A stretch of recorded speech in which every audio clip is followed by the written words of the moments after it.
Başlayın.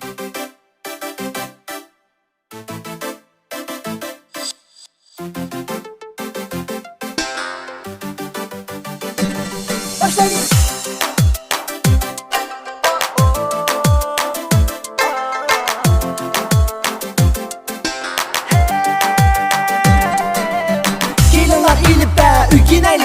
Hop. Ana tilini puxta igelleyli. Hop. Köpçilik hemmeyle güzel ana tilda. Azade hemravan sözü şeyli.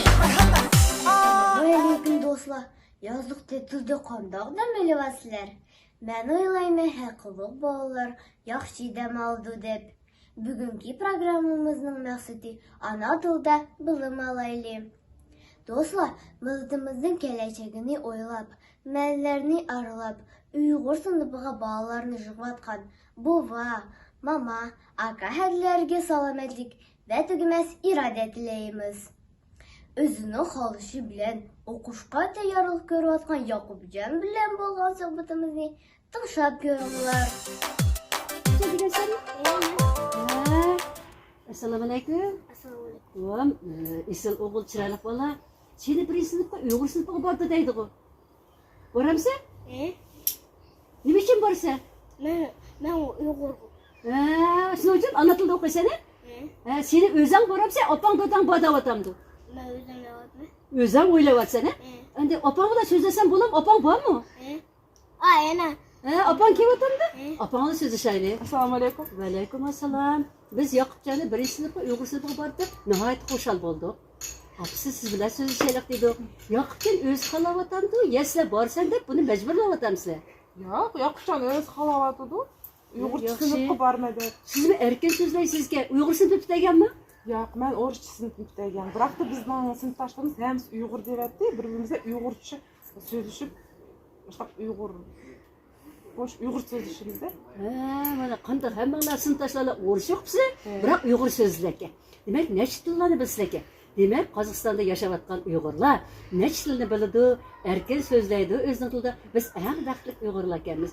Siz o'xshash yosh otalarga qarab, boshqa onalarma Uyg'ur sinfi bolalarni besgandaymiz. Siz o'zingizni baxtli deb hisoblamisiz? O'zimni baxtli deb hisoblayman, потому что mening ona tilim Uyg'ur. Mening bolam Uyg'urcha sinfga bormadi deydi. Albatta men eng baxtli. Baxtli ona, Baxtli ona. Rahmat sizga. Rahmat. Zaten siz qanday o'ylaysizkin? Ota-ona navaralarni, bolalarini birinchi sinfga qaysi sinfda o'qish yaxshi bo'ldi-kin deb uyda ozi to'la talash tortishlar bo'lib qoldi. Biroq hammasi o'ylanib oxirida dadanglar degandek bo'ldi deydi. Biroq oz vaqt qolganda oplarimiz o'ylagandek bo'ladi. Buni qanday tushunsak bo'ldi-kin? Men hayron qolman. Oxirida opalarimiz degandek bo'ldi-ku, tushunmadim. Uyda oxirgi vaqtlarda onlarimiz cho'ng rol o'ynaydi ekanda. Albatta, opalarimiz. Guzadam, onalarga qanday qilsak, ona tilining issiq yo'llarida saldigan qanday salomlarni yo'llasak bo'ladi ekan? Uning uchun onalarga yuraklarining yuraklariga o'ylantiradigan naqsha kerak. Shunda onani siz bilamsiz? Bilma, Rashida onamizning naqshasi so'g'a bo'lalaydi.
öyrənəylik. Hop, ana tilini puxta igələylik.